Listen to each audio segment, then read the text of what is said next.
Aujourd'hui, on parle de l'épreuve orale du DELF B2 et surtout de 5 erreurs fréquentes que je peux observer et sur lesquelles je travaille souvent durant les coachings avec mes élèves pendant la préparation de l'examen. Aujourd'hui, on va voir comment on peut éviter ces erreurs pour améliorer son score à l'examen. Et si tu passes bientôt le DELF, reste bien jusqu'à la fin puisque je t'offre une fiche gratuite à télécharger avec des exemples et une méthode claire pour parler sans stress. Erreur numéro 1.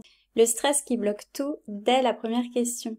Tu sais que pour la première activité de l'examen de production orale du DELF B2, tu dois présenter un exposé de 5 à 7 minutes. Et le fait de parler dans une autre langue devant 2 personnes inconnues, je parle ici bien sûr des examinateurs, cela peut générer du stress, c'est évident, et certains candidats oublient des mots simples ou ils ont des difficultés à parler. Alors, je ne vais pas conseiller simplement de respirer profondément avant de commencer ou de boire un peu d'eau. Évidemment, ça aide un peu, hein, c'est vrai, mais ce n'est clairement pas suffisant. Pour éviter un stress élevé le jour de l'examen, tu dois absolument te préparer. Oui, ce n'est pas un secret, je suis vraiment désolée. Sur ce point, j'ai pas de recette magique à te proposer. Ce qui va diminuer considérablement ton niveau de stress, c'est l'entraînement. Te préparer avant l'examen, ça veut dire concrètement apprendre à bien introduire et structurer ton exposé et puis aussi t'entraîner avec un chrono et en conditions réelles. Bon, j'ai fait une vidéo complète avec plein de conseils et d'exemples pour structurer ton exposé. Regarde-la, prends quelques sujets d'examen et entraîne-toi. Si tu t'entraînes à parler pendant plusieurs minutes, plusieurs fois, tu verras que tu te sentiras beaucoup plus tranquille le jour de l'examen et tu sauras gérer ton stress. Erreur numéro 2, c'est répondre en une seule phrase pendant le débat. Alors, imagine ça. C'est une question des examinateurs, par exemple. Pensez-vous qu'il soit nécessaire d'interdire les voitures dans les centres-villes? Une réponse trop basique serait « Oui, pour moi c'est une bonne idée. Il y a trop de pollution et de bruit, ce serait mieux sans voiture. » Alors, dans cette réponse, il y a plusieurs problèmes. La réponse d'abord, elle est trop courte, elle n'est pas structurée et elle n'est pas du tout nuancée. Ensuite, le vocabulaire est assez limité. Ce type de réponse ne favorise pas beaucoup la conversation. Comme la réponse est courte, cela n'offre pas une grande possibilité aux examinateurs pour réagir. Une réponse plus convenable pendant le débat, ce serait « Oui, selon moi, interdire les voitures dans les centres-villes peut être une solution efficace pour lutter contre la pollution de l'air et améliorer la qualité de vie des habitants. » Par exemple, dans certaines villes comme à Barcelone, des zones piétonnes ont été mises en place, ce qui a réduit considérablement le bruit et la circulation. Bien sûr, cela pose aussi des difficultés pour les commerçants ou les personnes âgées qui ont besoin d'un accès facile, donc il faudrait prévoir des alternatives, comme les transports publics gratuits. En résumé, je suis plutôt favorable à cette mesure, à condition que le centre-ville reste facilement accessible. Alors, ici, pourquoi c'est une bonne réponse? Pourquoi c'est du niveau B2? La structure est claire, on a une opinion, un exemple, un contre-argument, une solution, une conclusion. Le vocabulaire est également plus précis.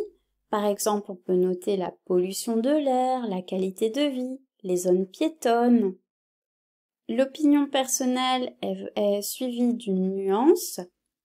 Donc, pense toujours à répondre avec 3 ou 4 phrases, même sur une question simple.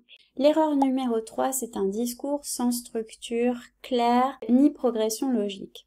Au niveau B2, tu dois vraiment être capable de développer quelque chose de structuré.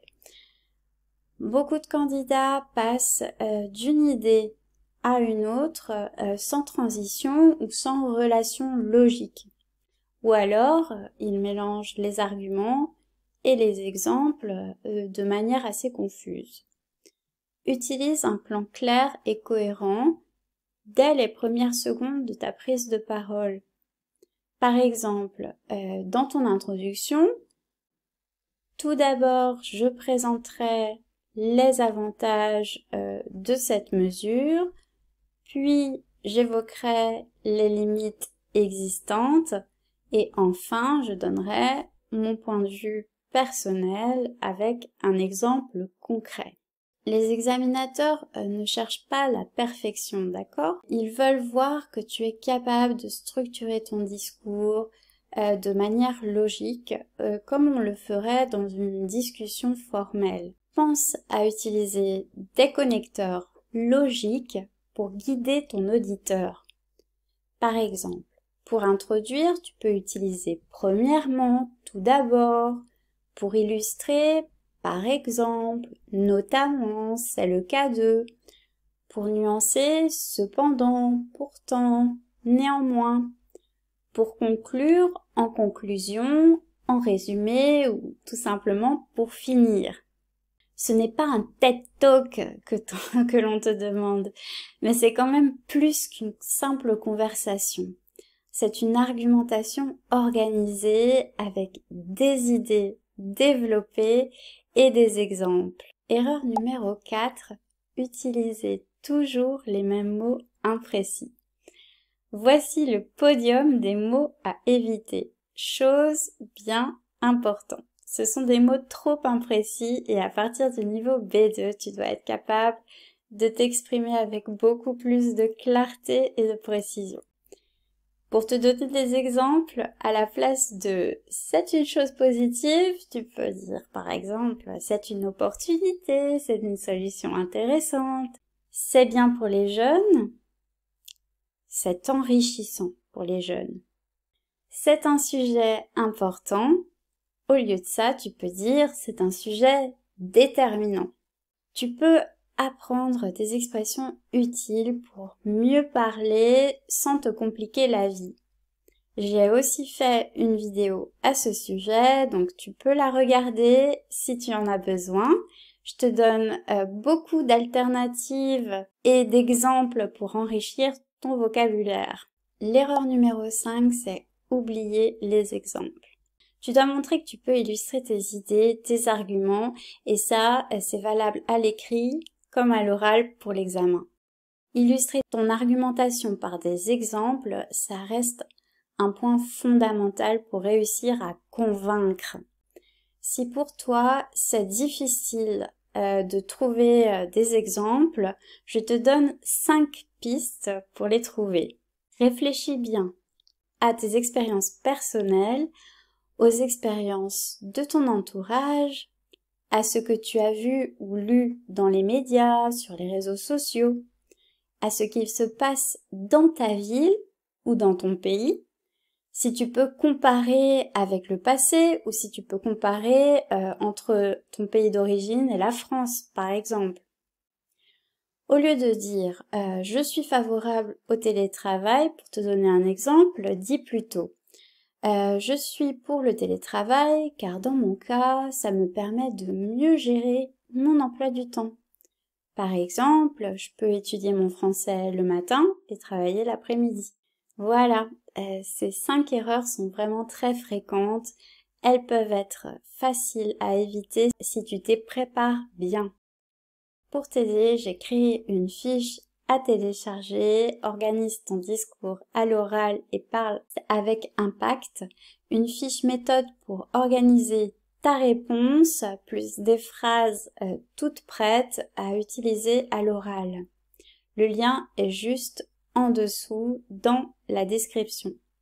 N'oublie pas de t'abonner si tu veux d'autres conseils pour réussir ton examen et dis-moi en commentaire quelle partie de l'oral te semble la plus difficile.